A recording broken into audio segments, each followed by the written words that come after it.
నమస్కారం. ఘంటారావానికి స్వాగతం. ముందుగా ప్రధానాంశాలు. తెలుగు లోగిళ్లలో ఉత్సాహంగా కనుమ సంబరాలు. పశువులకు పూజలు, ప్రభల ఉత్సవాలకు భారీ ఏర్పాట్లు.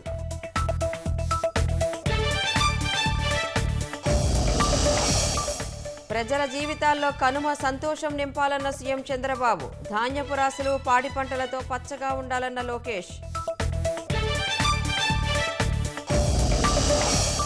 కృష్ణా, గోదావరి జిల్లాల్లో జోరుగా కోడి పందాలు, జూద క్రీడలు. చేతులు మారుతున్న కోట్లాది రూపాయలు.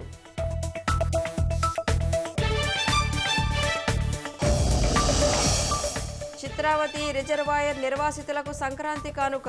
ఒక్కో కుటుంబానికి 10 లక్షల పరిహారం జమ చేసిన ప్రభుత్వం.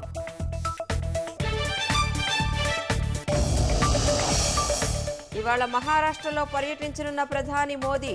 2 యుద్ధ నౌకలు జలాంతర్గామి జాతికి అంకితం.